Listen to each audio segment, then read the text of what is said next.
अऊज़ु बिल्लाहि मिनश्शैतानिर्रजीम। बिस्मिल्लाहिर्रहमानिर्रहीम। औज़ुबिल्लाहिमिनश्शैतानिर्रजीम बिस्मिल्लाहिर्रहमानिर्रहीम। अस्सलामु अलैकुम। तमाम दोस्त कैसे हैं? ठीक हैं? प्यारे दोस्तों, भाइयों, बहनों, आज जो मेरा टॉपिक है वो नमाज ईशा है। जिस तरह नमाज फजर, नमाज तहज्जुद, नमाज ज़ोहर, असर, मगरब और इसी तरह आज इंशाअल्लाह मैं नमाज ईशा पे आपको बताऊंगा। दुआ है कि अल्लाह ताला आप सबको 5 वक़्त नमाज अदा करने की तौफीक अता फरमाए, आमीन। हजूर अकरम सल्लल्लाहु अलैहि वसल्लम का फरमान है, जिस आदमी ने 2 ठंडी नमाजें पढ़नी, नमाज फजर और इशा, वो इंशाअल्लाह जन्नत में जाएगा। इशा के टाइम जो एक ऐसा टाइम होता है जिस वक्त बंदे ने खाना भी खाया होता है और थोड़ी सी गनूदगी भी होती है, बंदा थका थका भी होता है, लेकिन नमाज इशा अदा करना बड़ी ज़रूरी है। जो नमाज अदा करेगा वो जन्नत में ज़रूर दाखिल होगा। अच्छा, कुछ आलिम दीन इसमें यह भी फरमाते हैं कि बहुत ज़रूरी है नमाज का अदा करना। वो तो खैर हमारे ऊपर ऐसे ही है जैसे कि सारी दुनिया के सारे काम छोड़ दो लेकिन नमाज आप नहीं छोड़ सकते। लेकिन बस अल्लाह ताला का कुछ ऐसा हम पे अजाब आ गया है कि हम नमाज को कुछ समझते नहीं है, बाकी कामों को हम बड़ी तरजीह देते हैं।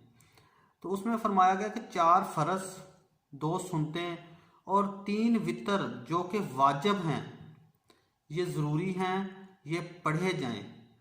वितर नमाज कज़ा में भी 4 रकात के साथ 3 वितर वाजिब हैं, ये पढ़ना ज़रूरी हैं।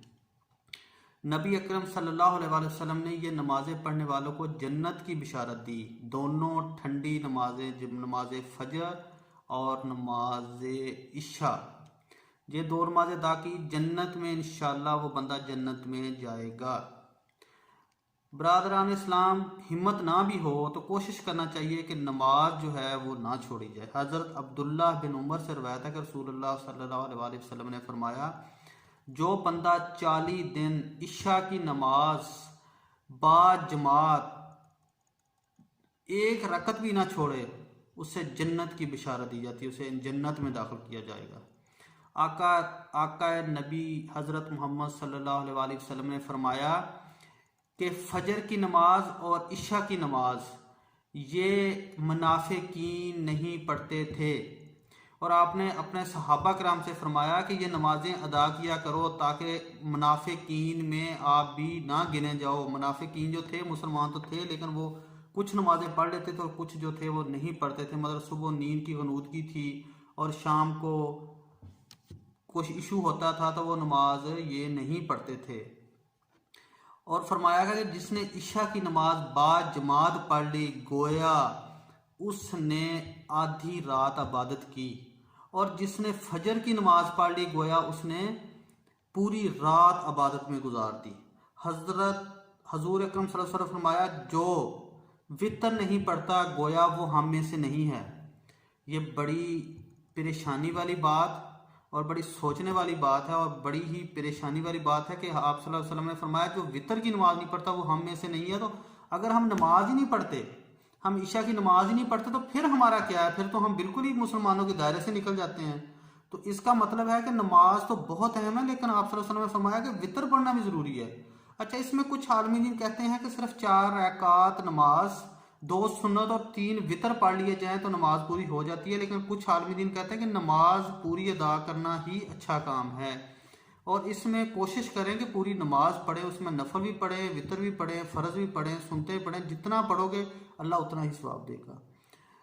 अल्लाह ताला आप लोगों को इशा की नमाज अदा करने की तौफीक अता फरमाए। और इशा की नमाज पढ़ के जो बंदा सोता है वो अल्लाह की इबादत है, उसमें नींद तो अच्छी आती है, ये तो 100% है। और दूसरा ये कि और जो सुबह उठ के नमाज पढ़ लेता है उसकी पूरी रात इबादत में गुजरे। अल्लाह ताला आप लोगों को 5 वक्त नमाज अदा करने की तौफीक अता फरमाए, और मुझे भी जो कोताहियाँ हैं अल्लाह माफ़ करे। अगर कोई वीडियो में कोई इशू हो तो आप ज़रूर बताया करें कमेंट्स में, और चैनल को सब्सक्राइब ज़रूर करें।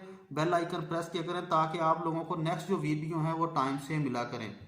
इंशाल्लाह मेरा नेक्स्ट जो टॉपिक होगा वो नमाज़ों पे ही चलेगा और साथ साथ मैं देता रहता हूँ और आप इसको ज़रूर सुना करें। अल्लाह ताला आप लोगों को अमल करने की तौफीक अता फरमाए। अस्सलामु अलैकुम।